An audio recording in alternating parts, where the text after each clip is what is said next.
گوجری زبان میں اپڈیٹ سنیے۔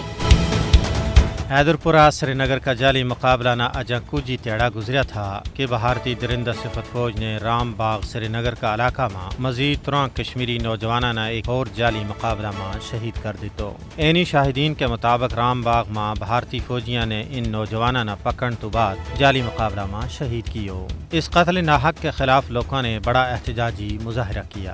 جعلی مقابلہ میں کشمیریوں کا قتل کے خلاف آج حریت کانفرنس نے ہڑتال کی کال دیتی ہے۔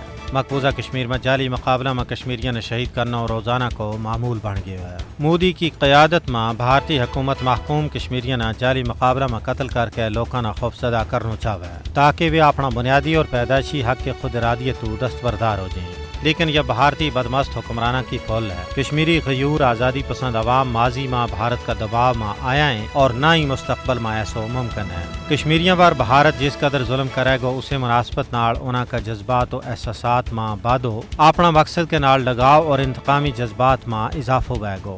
دوجے پاس ہے آج خواتین کے خلاف تشدد کو عالمی دن منائے جا رہی ہے، جس کو مقصد دنیا پار کی خواتین کی عزت و عظمت کو احترام کرنا اور انہوں نے ظالمہ کا تشدد تو بچانا ہے۔ لیکن مقبوضہ کشمیر دنیا کو وہ علاقہ ہے جت بھارتی فوج خواتین نہ جنگی ڈھال کا طور پر استعمال کر رہی ہے۔ 1989 تو اون تک 2300 تو زیادہ خواتین شہید اور 11246 تو زیادہ مایا بینا کی چادر عصمت نہ پامال کی ہوئی ہو۔ بھارتی دہشت گردی کا نتیجہ میں گزشتہ 3 سالہ میں 22,936 سوانیاں نہ بیوہ کی ہوئی ہو۔ کشمیر میں آج بھی بھارتی فوج کے ہاتھوں خواتین جنسی ہراسانی کو شکار ہیں۔ ثانیہ کونن پوشپورہ 50 تو زیادہ خواتین کی عزت ریزی، ثانیہ شپیاں جد نیلوفر اور آسیہ نہ عزت ریزی تو بعد قتل کی ہوئی ہو، اور ثانیہ کٹھوا جد 8 سالہ بچی آسفا کی درندہ نے عزت پامال کی۔ یہ ایسا دل خراش سانحات ہیں جنہوں نے کشمیری قوم کسی بھی صورت میں فراموش نہیں کر سکتی۔